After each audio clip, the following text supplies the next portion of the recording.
Dialysis technician Audrey Thomas demonstrates how kidney dialysis is set up on patient Dwayne Cox at a new Southern California clinic scheduled to open soon. Thomas and Cox oppose a ballot measure that would limit clinic profits, saying it would hurt workers and patients. Van Nuys, Caliph.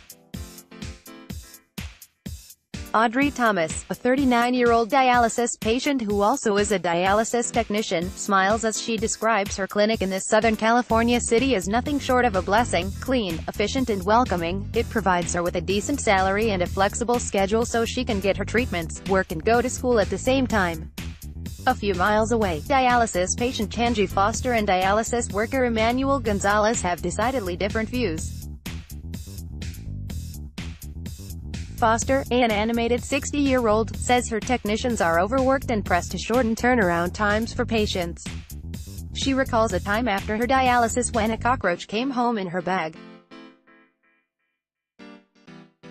Gonzalez, 25, who saw his father endure kidney disease long before he got into the profession, says workers often pick up extra shifts to make up for the low pay, meaning they can work 6 days a week when clinics are short-staffed. Even then, he said, there are sometimes not enough workers on a floor. He recalls a Halloween 2 years ago when a patient had a heart attack, and since all of the available staffers were working to revive him, it was a visitor who had to call 911. The issues aren't unique to one or two clinics, the patients and workers said. Problem clinics aren't all run by a particular company, they said, and good clinics aren't the province of certain companies either. But it's the bad examples, especially when it comes to worker schedules, that have led to calls for reform. Dialysis, which treats patients with advanced kidney disease, is life-saving. The question is whether California's ballot initiative to limit the profit of dialysis clinics, Proposition 8, would be more likely to protect lives or end them. It is disheartening for the bill to put these people in danger of dying, Thomas said, referring to the referendum. Thomas had her first dialysis when she was only 16. She's had one kidney transplant since, but it failed. She's back on dialysis waiting for a new organ. At her clinic, she says everyone is taking care of me, they show me so much love. She says she thinks the ballot measure would mean cutbacks and clinic closures that would hurt her treatment. By contrast, Foster says the current system, without the proposed changes, is what worries her. She's afraid that overworked technicians might get sloppy and give improper care, which can be fatal to patients like her. Knowing you can kill people is one thing, being the person you can kill is another, she says, tartly. The stakes for the vote on Proposition 8 are enormous, especially for the dialysis industry, which served more than 139,000 patients in the state last year. The number of kidney disease patients in the state rose 46% from 2009 to 2016, mostly because patients are living longer, according to the California Office of Statewide Health Planning and Development. In that time, 123 new dialysis centers were opened in the state, mostly by DaVita and Fresenius, the two largest dialysis companies nationwide. Direct Patient Care, the ballot initiative, which was spearheaded by the Service Employees International and the United Healthcare Workers Unions, would require dialysis clinics to issue refunds to patients or insurance companies if they have revenue above 115% of the costs of direct patient care, which includes wages and benefits of staff who administer treatment to patients, as well as drugs and supplies.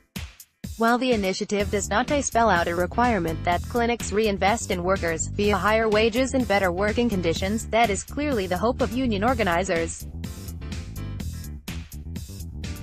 Dialysis technician Emerson Padua, left patients Tangi Foster and Amar Bawa, and technician Emmanuel Gonzalez, right, demonstrate their support of California's Proposition 8, a ballot measure that would limit clinic profits. They hope the measure, if approved, will lead to higher wages and better clinic conditions. A similar initiative is being pushed in Ohio, also by unions. The Ohio initiative likewise would limit profits to 115% of patient-related expenses. That effort initially fell short of the number of signatures required to make the ballot, but was granted an extension. The group has turned in more signatures to state officials and is waiting to see whether enough will be certified. The dialysis industry views the California and Ohio efforts, apparently the first of their kind, as canaries in a coal mine. They fear that if such initiatives pass, they could spread throughout the country and severely affect their business, and by extension, patients. Kidney dialysis patients are living longer and more patients are coming into the system as incidences of diabetes and high blood pressure, both precursors to kidney disease, increase. But backers of the initiatives point to profit regulations for health insurance companies included in the Affordable Care Act as their model for regulating the income of big providers. The ACA created a minimum medical loss ratio standard for insurers, which required a company to spend 80 to 85% of premium income on medical care, leaving the remaining for profit. The initiative's language mirrors the ACA's campaign finance. The two largest dialysis companies, DaVita and Fresenius, both reported strong quarterly earnings in the second quarter of this year.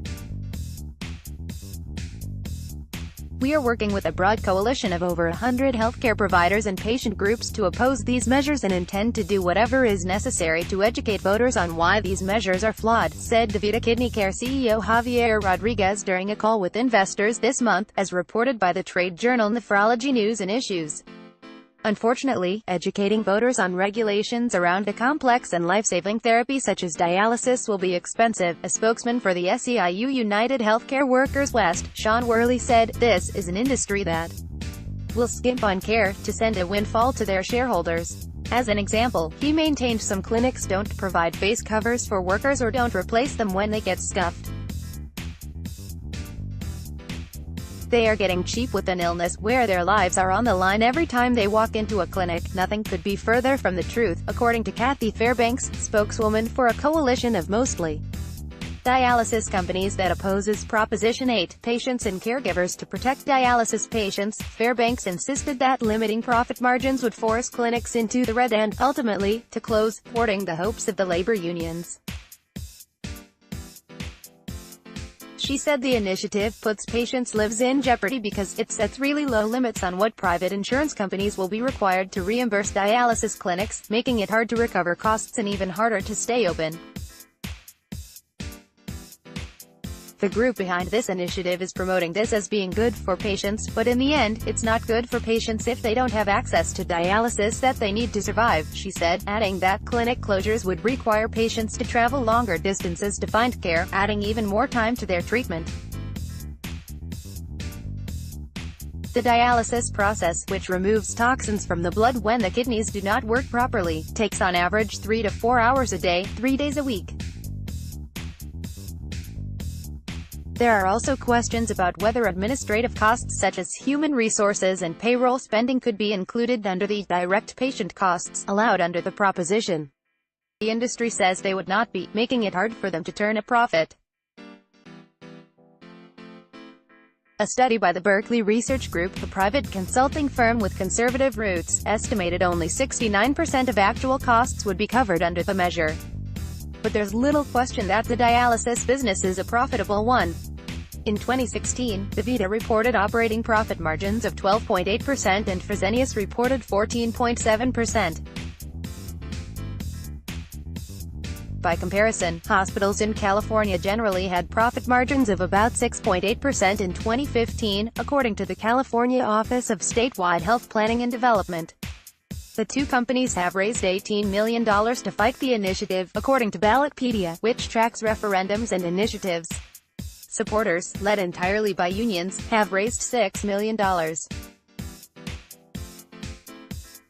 Labor unions dialed in starting pay for kidney dialysis technicians is around $14 to $15 an hour.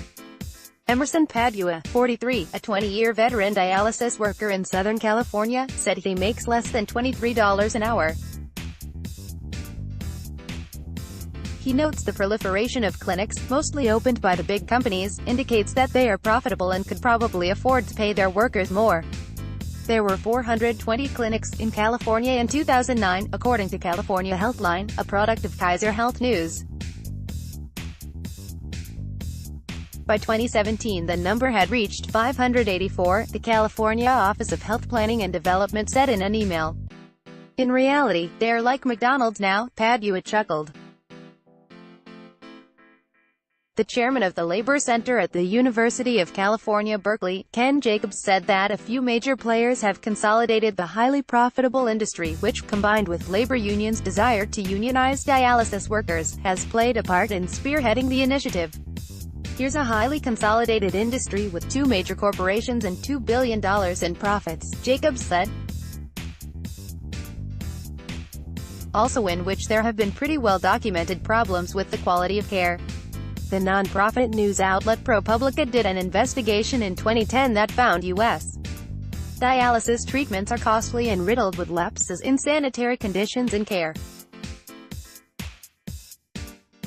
Because end-stage renal disease qualifies for Medicare coverage, regardless of the patient's age, dialysis and related treatments make up 6% of the Medicare budget. ProPublica reported that was more than $20 billion a year. And that doesn't count the number of patients who have private insurance. Shortly after the ProPublica report, the Centers for Medicare and Medicaid Services, the government agency that runs the medical programs, came up with new standards and accountability ratings for dialysis centers. Stateline homepage. Sign up for exclusive state policy reporting and research download.